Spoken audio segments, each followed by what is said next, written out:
La théorie scientifique du Big Bang serait-elle décrite dans le Coran? Cette croyance est en tout cas partagée par une écrasante majorité de musulmans. Le Coran a ses particularités.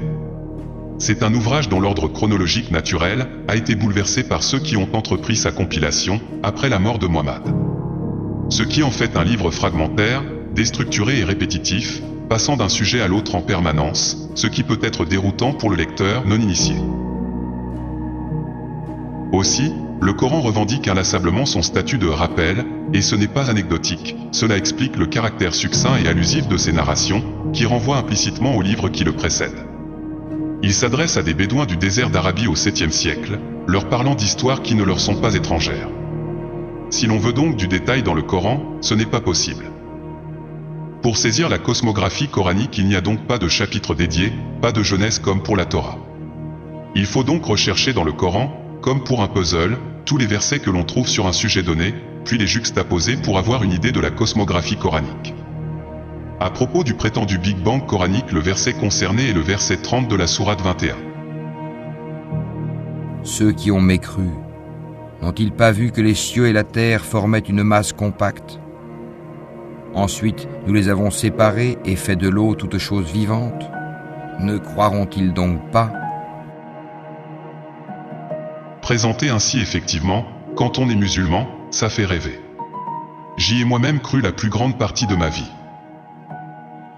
La version que vous venez d'entendre est la traduction française du sens des versets de Mohamed Hamidullah, revue et corrigée par le complexe du roi Fahd. Une traduction certifiée conforme par l'Arabie Saoudite, une des plus lues en France. La traduction originale de Hamidullah date de 1977. Voyons ce qu'elle nous dit. Ceux qui mécroient, n'ont-ils pas vu que les cieux et la terre étaient belles et bien cousus? Ensuite, nous les avons dégagés tous deux, et nous avons désigné de l'eau tout être vivant. Ne croiront-ils donc pas? Écoutons maintenant le verset, en arabe, Hijazi, du 7e siècle, qui est la langue du Coran. أولم ير الذين كفروا أن السماوات والأرض كانتا رتقا ففتقناهما وجعلنا من الماء كل شيء حي أفلا يؤمنون. Écoutons une dernière traduction, celle de Sami al-Dib, pour son Coran chronologique. Ceux qui ont mécru n'ont-ils pas vu que les cieux et la terre étaient soudés et nous les avons fendus, et nous avons fait de l'eau toute chose vivante? Ne croient-ils donc pas? Il y a une différence, n'est-ce pas? À la place d'une masse compacte, nous avons cousu ou soudé.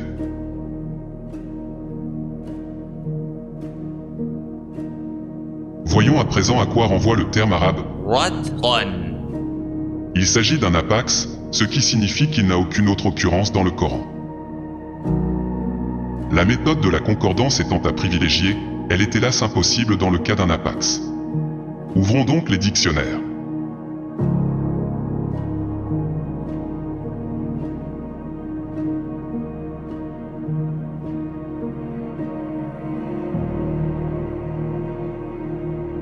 Dans le lisan al-arabe, on lit كانت السماوات رتقا لا ينزل منها رجع وكانت الأرض رتقا ليس فيها صدع ففتقهما الله تعالى بالماء والنبات رزقا للعباد.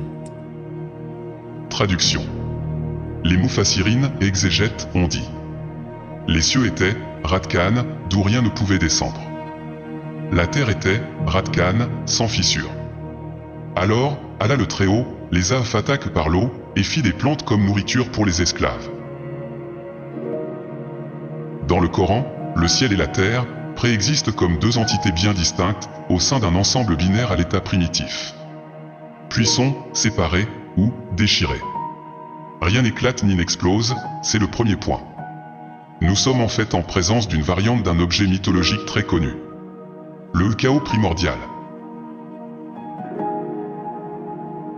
La cosmogonie varie en fonction des régions, et les dieux tutélaires ont souvent les rôles les plus importants. Bien avant l'islam, dans la mythologie grecque, Chaos est l'élément premier, un ovni préexistant à toute chose, notamment à la lumière, et qui contient déjà les deux entités ciel et terre. L'univers était donc au début un brouillard, comme dans la sourate 41 au verset 11, un brouillard appelé Chaos duquel émergea Gaïa la terre, qui engendra seul Ouranos le ciel. En théologie et en philosophie, le chaos est l'état qui précède l'intervention de Dieu ou des dieux. Le chaos est l'élément primordial de la théogonie hésiodique, un récit rédigé au 8e siècle avant notre ère. Ce poème raconte l'histoire de l'origine des dieux. Les stoïciens voyaient chaos comme, je cite, une masse, où se trouvent indistinctement mêlés tous les éléments constitutifs de l'univers. Cette masse compacte, largement promue par des traductions concordistes du Coran, n'a en fait rien à voir avec l'hypothétique atome primitif du Big Bang. Elle est en fait bien plus proche de ça.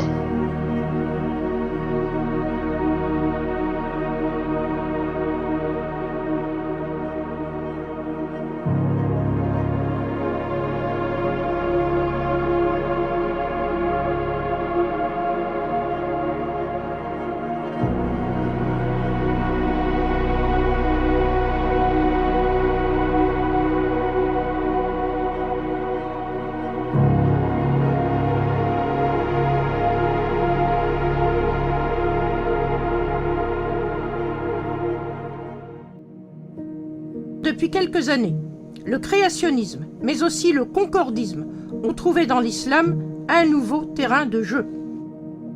À longueur de conférences, de livres et plus récemment de vidéos, on a soutenu la thèse de ce qui seraient les miracles scientifiques du Coran.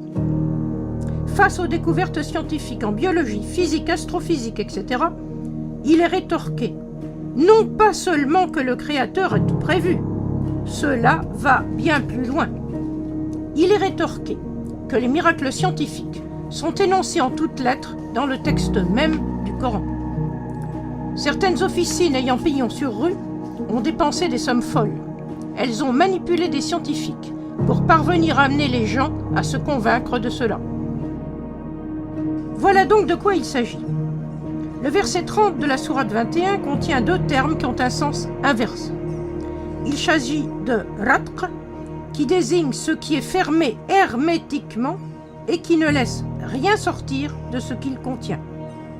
L'idée est celle, non pas d'une compacité, la masse compacte que tout le monde a à la bouche concernant ce mot, mais celle d'un espace totalement fermé.